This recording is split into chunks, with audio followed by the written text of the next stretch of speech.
नमस्कार दोस्तों, मैं हूं राजीव और आप देख रहे हैं अमानत नॉलेज। दोस्तों, आज हम जानकारी प्राप्त करेंगे कि भू अर्जन विभाग क्या होता है। ठीक है दोस्तों, तो भू अर्जन को जानेंगे और जानने से पहले आप हमारे चैनल पर नए हैं तो चैनल को सब्सक्राइब कर लीजिए और बेल आइकन प्रेस कर दीजिए। चलिए आगे जानकारी प्राप्त करते हैं।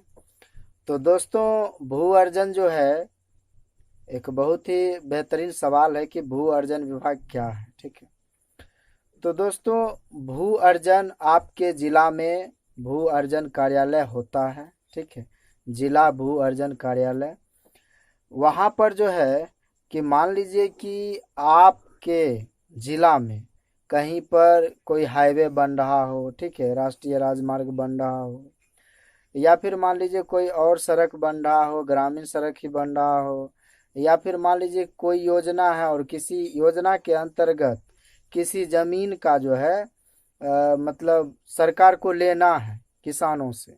ठीक है, तो इस प्रक्रिया में जो है क्या होता है कि अब जो है दोस्तों, पहले भू अर्जन के मतलब को भी हम समझते हैं। ठीक है, तो भू का मतलब होता है भूमि यानी कि जमीन, और अर्जन का मतलब होता है अर्जित करना।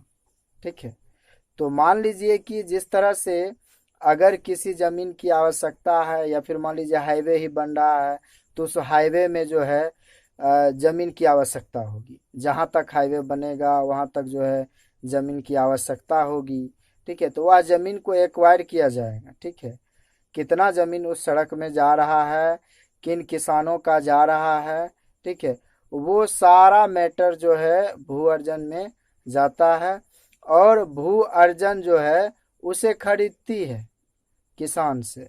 ठीक है, भू अर्जन किसान से उस जमीन को खरीदती है और किसान उस भू अर्जन कार्यालय से जो है अपने जमीन का पैसा वो लेते हैं, प्राप्त करते हैं। ठीक है, तो जिला में कोई भी कार्य होगा, ठीक है, और उस कार्य में अगर जमीन की जरूरत है तो भू अर्जन जो है उस जमीन को खरीदेगी और अर्जित करेगी। ठीक है, उसके बाद उस पर कार्य को प्रारंभ करेगी।